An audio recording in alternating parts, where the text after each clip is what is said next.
Muy buenas noches, audiencia del Mausoleo. El día de hoy, en los extra de la semana, este viernes tenemos un par de relatos que son hechos que por la naturaleza de lo que nos van a contar, parecería que se conocen mucho, que se habla mucho de ellos o que son muy sonados por ahí.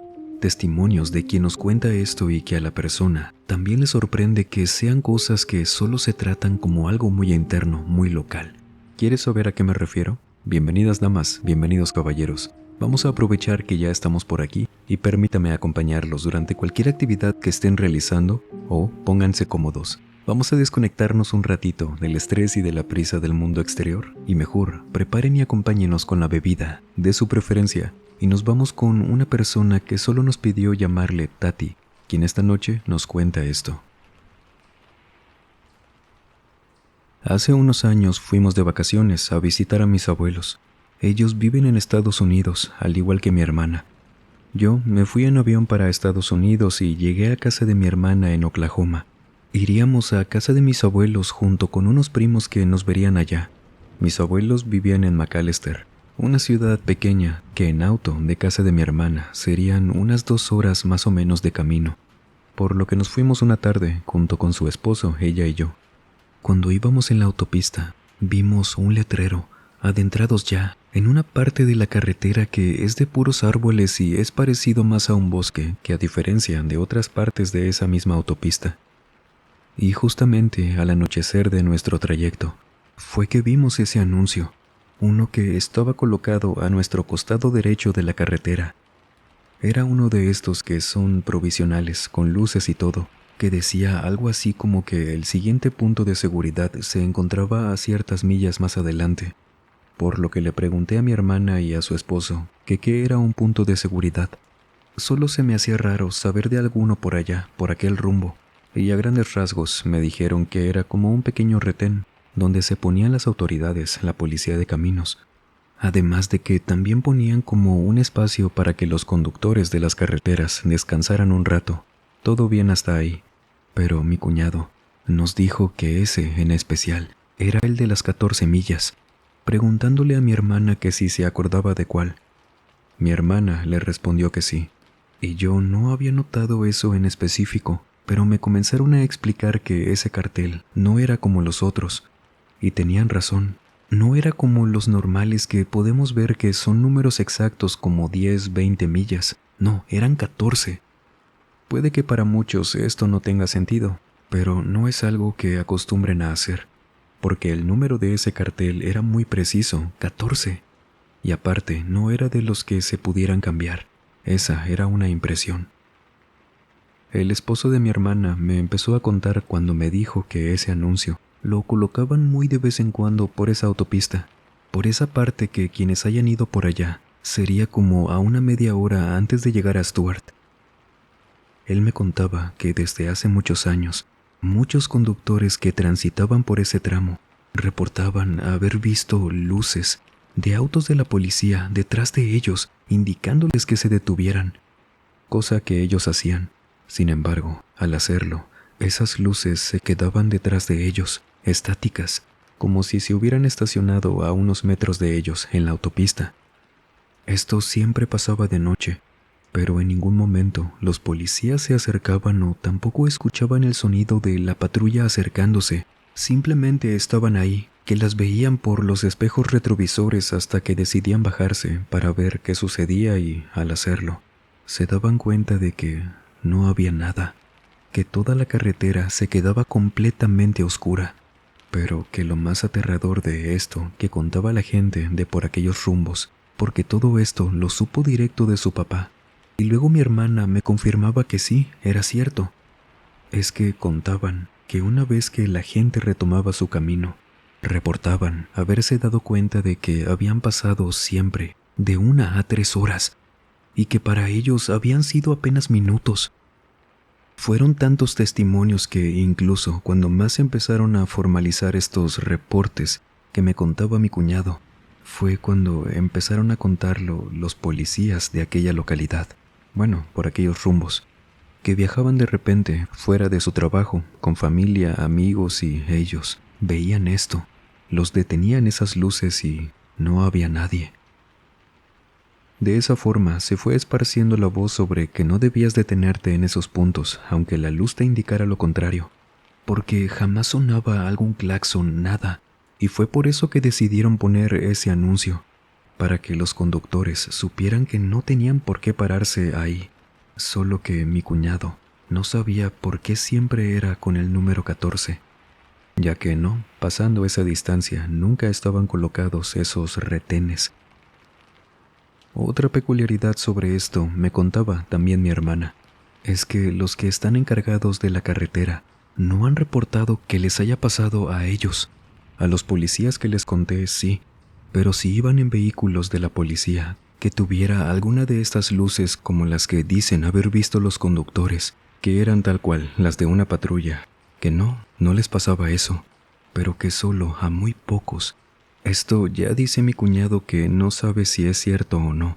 Contaban por ahí muy poca gente, a diferencia de la gente que platicaba esto, que ellos, las autoridades, hasta tuvieron que cambiar el tipo de polarizado de algunas unidades porque en las noches, algo en la carretera los iluminaba mucho, en ese tramo también, una luz que los cegaba por completo. Solo que a ellos nunca les pasó lo de las horas perdidas, pero tampoco supieron de dónde salía esa luz que parecía venir de la copa de los árboles. Y no crean que no estábamos con miedo porque sí vi que mi cuñado, quien iba conduciendo, iba apretando el volante con las manos. Y sí sentía discretamente cómo aceleraba un poco más en ese tramo, porque ya era de noche. Y luego empezó a hacer bromas de que si nos llegaba a pasar eso, llegaríamos tarde con mis abuelos. Y por más que esos temas eran raros para mí, porque no sonaban a cosas de fantasmas y eso, yo sí iba con el miedo de que llegáramos a ver las luces de alguna patrulla por esa parte de la autopista. Pero llegamos a Stuart, pasamos otros pueblitos y con el pasar del resto de la carretera llegamos con mis abuelos. Apenas llegamos a su casa, mientras ayudábamos a acomodar algunas cosas para la cena, mi hermana fue quien le dijo a mi abuelo, conmigo presente, que habíamos visto el letrero del 14, como dijo ella. Mi abuelo se rió y le preguntó a mi hermana que si ya me habían contado sobre ello, y yo le dije que sí, mi hermana también, y mi abuelo me dijo que todo lo que me hayan contado de eso era cierto, que él tenía un amigo quien falleció hace años, que una tarde llegó a uno de los bares de McAllister, donde mi abuelo se juntaba con sus amigos, y que él llegó todo quemado de los brazos y ahí fue cuando les contó lo que le pasó, que fue cuando escuchó por primera vez lo de las luces de los policías. Mi abuelo decía esto último haciendo las señas con las manos de entre comillas, y que su amigo dijo que se quemó así en la noche, cuando perdió 2 horas que para él habían sido menos de 5 minutos. Mi abuelo nos dijo que ya en esos años no era tan frecuente que ese tipo de cosas se contaran. Para él, usando las palabras que nos dijo, los ovnis que se pasean por aquí ya hicieron lo que tenían que hacer y seguro se fueron para otro lado. Y decía también que lo único que quedó por aquel tramo fue el miedo de la gente que sabía de estos testimonios y de ese anuncio, que nunca dejaron de colocar. Solo que no sabía por qué solo lo ponían en ciertas partes del año. Si ya nunca escuchó relatos recientes, pero también mi abuelo dijo que seguro algo sabrían los policías sobre eso. Después de esa plática cenamos. Ese tema quedó ahí. Nos quedamos a dormir, convivimos con los primos y al día siguiente iríamos todos a pescar a el lago de Eufaula, que queda al norte de McAllister. Por lo que cuando amaneció, alistamos todo, y yo me fui en la camioneta con mis abuelos y unos primos. Ya cuando nos faltaban unos minutos para llegar, que a mi abuelo le gustaba mucho ir por la parte cercana a Pierce en unos muelles, cuando íbamos pasando por un tramo donde había una intersección que parecía dar a un lugar donde no había tantas casas, que daba como a una loma pequeña, a un bosque medio seco. Él nos contó cuando conducíamos aún para llegar al muelle. Cuando era más joven, que teníamos su abuela y yo apenas 3 años viviendo en McAllister, conocí este lago y venía cada fin de semana. A veces su abuela no me quería acompañar, porque yo venía ya tarde, casi anocheciendo, para pescar. Y fue que conocí a uno de los guardabosques que trabajaban por allá. Él también venía aquí para pescar. Éramos los únicos en esos días, y pues con quién más platicábamos a esa hora, y aquí estando solos. Por ello, nos hicimos muy buenos amigos, nos contábamos historias de nuestros trabajos, él venía de México también. Y ahí compartiéndonos historias, anécdotas y todo eso, con el tiempo nos íbamos contando más cosas hasta que un día tocamos el tema de las historias de terror, que a su abuela casi no le gustan, ya la conocen, y con él me di vuelo. Platicamos bastantes historias y él, llegando a un tono más serio, me acuerdo muy bien cómo me lo contó, porque esto le pasó directamente a él. Él tuvo que atender varias cosas de lo que me contó. Esto tenía que ver con un hombre que vivía por allá, muy adentro del bosque, donde los caminos ya nada más son para la gente que tiene casas por aquel rumbo, que ya la mayoría son cabañas. Y no sabe si por la misma soledad o por la locura que seguro ya tenía este hombre, pero el tipo simplemente se volvió loco. Me decía que él, aquel señor, conocía muy bien el terreno porque era ya un hombre mayor, que muy apenas lo conoció antes de todo esto, porque de vez en cuando lo veían pasando por el camino. Ni él subía para allá, porque no tenían a qué. Era una propiedad muy grande, de terreno más que nada, de él, de aquel sujeto. Y ese hombre empezó a, ¿cómo decirlo? No dejar que mujeres, jóvenes de por allá, o quienes fueran transitando por estas carreteras, a ellas se las llevaba en contra de su voluntad a aquella cabaña. Al parecer les ofrecía aventón en alguna de las carreteras cercanas, y una vez que ya iban con él se las llevaba para allá. Hacía cosas muy espantosas en esa cabaña. Y después terminaba con sus vidas. O al menos eso ocurrió al inicio, según me contaba este guardabosques. Y les juro que él siempre fue muy honesto en todo. Este hombre empezó a mantenerlas con vida después de la segunda muchacha que tristemente falleció allá. Y no se sabe muy bien por qué o para qué. Ahorita les digo por qué no se saben muchas cosas más que esto que me contó. Es solo que con él vivían más de 4 jovencitas. Me cuenta que una mañana estaba trabajando en una de estas casetas que construyen para este tipo de servicios de los guardabosques por acá, y que llegó una muchacha corriendo. Ella venía con la ropa en un muy mal estado, pero al menos ella se veía bien, no traía alguna herida. Me cuenta que ella llegó muy estresada, muy alterada, pidiéndole ayuda, diciéndole que la tenían atrapada desde hace unos meses en casa de un loco. Ella se lo describió. Mi amigo la resguardó en la caseta, en lo que llegaba la policía, y ella describía a este hombre, pero no podía recordar dónde quedaba esa cabaña, porque ella comentaba que solo corrió de noche. Y por más que mi amigo, por las indicaciones de donde ella le decía, llegó corriendo, no eran tan cercanas a las últimas casas que también, por la descripción, podrían coincidir con ese hombre que les cuento. Pero debían esperar a que llegara la policía para empezar a moverse en esto que no tardó mucho en llegar. Y luego de todo lo correspondiente de testimonios, descripciones, ella decía que aquella cabaña, cuando salió huyendo de ahí, parecía haber sido construida en medio de la nada. Ni siquiera había un camino para autos para caminar, no había nada más que puro bosque, que esa cabaña incluso parecía haber sido metida a la fuerza entre tantos árboles, y que llegó por pura suerte a una parte donde después de correr por horas, alcanzó a ver las luces de la caseta de mi amigo. En todo esto él estuvo involucrado, porque conocía muy bien la zona y a la gente que residía por allá, por lo que fueron a la casa de este hombre, pero las descripciones de la cabaña no coincidían con las que dio la muchacha, aparte al hombre de quien sospechaban y que por la descripción físicamente de él, sí coincidía con ese hombre. Es solo que ese sujeto no estaba en su casa en ese momento. De hecho, no lo pudieron encontrar, mas no tenían idea de dónde localizarlo. No se tenía registro de alguna otra propiedad más adentro del bosque. Eso no evitó que se levantara un operativo para iniciar la búsqueda, que duró 2 días. Y es aquí donde entra el detalle que hasta ese día que me contó, no sabían qué había pasado realmente, ya que la forma en cómo encontraron la cabaña fue porque estaban buscándola en varios grupos organizados por las indicaciones que tenían de parte de mi amigo guardabosques, y lo poco que pudo comentar esa muchachita, y que de pronto 2 de esos grupos que estaban distanciados, si no mal recuerdo, por media milla, empezaron a escuchar a lo lejos gritos. Él me contaba que eran gritos espantosos de mujeres. No decían nada, solo eran gritos. A la redonda, ya para ese punto, no se tenía ni un solo registro de poblaciones, no podía ver ni una sola casa porque ya no había caminos, por lo que estuvieron caminando por alrededor de una media hora, guiándose por los gritos que llegaban a sonar de manera muy esporádica entre tanto árbol de aquella zona, hasta que él, quien iba en uno de esos 2 grupos que coincidieron entre ellos 2, con la zona de donde escucharon aquellos gritos, dieron con una cabaña.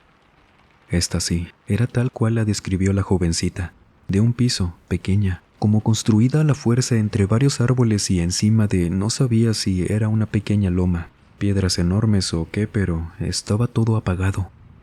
Era una cabaña oscura, porque aparte esta búsqueda era de noche, y no había nada más que la iluminara porque había tantos árboles que ni siquiera la luz de la luna entraba. La pudieron ver por las luces de las linternas que traía cada quien. Y mi amigo me contaba que a él jamás le había impresionado tanto una cabaña, que era muy imponente de verla, pero no entendía por qué. Ni siquiera era grande, pero verla allá en completa oscuridad, construida donde no debía, que todo estuviera en silencio y sus compañeros, él decía, parecía que se sentían igual. Notificaron rápido por la radio, y los policías entraron a la fuerza, cuando no recibieron ni una sola respuesta del interior, ya que por las ventanas no se veía nada. Trataban de iluminar hacia adentro, pero parecía que atrás de los cristales había algo oscureciendo por completo la zona, cubriéndola o algo parecido. No se veía absolutamente nada. Y cuando abrieron la puerta, les llegó un olor terrible. Cuando ingresaron, ya rompiendo el silencio de la búsqueda, dieron con un sótano que estaba completamente aislado del ruido en el que encontraron a estas muchachas. Es solo que ni una de ellas tenía vida ya. Ahí estaba el hombre con ellas, pero ya tampoco estaba con vida. Por dictamen de los forenses, que todo esto lo supo mi amigo, porque él conocía a mucha gente de la policía, por este puesto que tenía, obviamente. Aparte de que siempre estuvo involucrado por ser testigo directo de cuando esta joven se escapó de aquella cabaña y llegó con él. Él supo que para cuando encontraron esa noche la cabaña, todas ahí, incluyendo al señor, ya tenían como mínimo 3 días de que fallecieron. Precisamente el día que la muchacha se escapó, por lo que suponen en conjunto a todo lo que vieron en la escena, que cuando él se enteró de que se escapó, les arrebató la vida a las demás y a él mismo.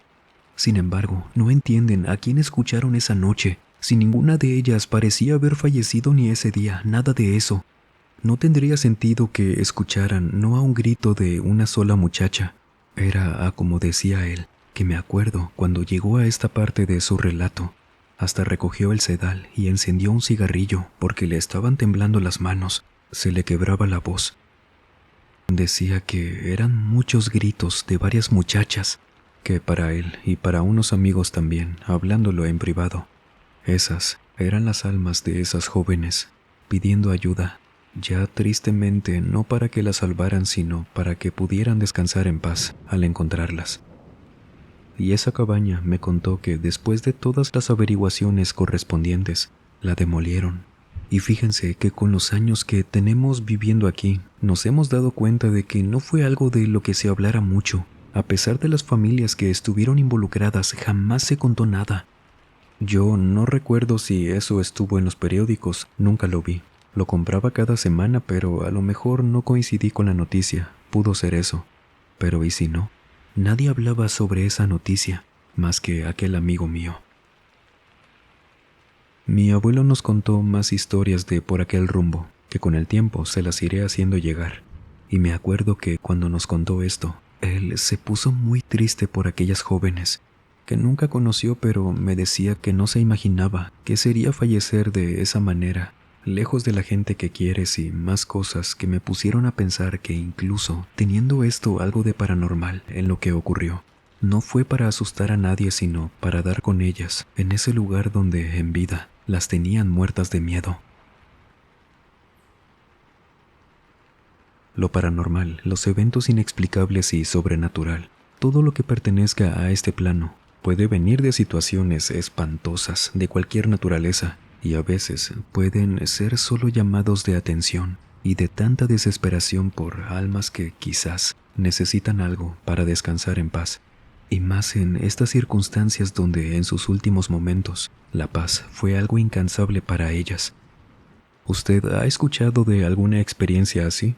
Y también, si usted acostumbra a pedir por las almas que estén penando por situaciones parecidas, por favor inclúyalas en sus peticiones, rezos, oraciones, dependiendo cada quien y sus creencias, para que puedan encontrar este descanso. Y gracias por escuchar este espacio. No olvide compartirnos sus historias en el correo y en las redes sociales que, como siempre, se las dejo en el primer comentario y en la descripción de cada video.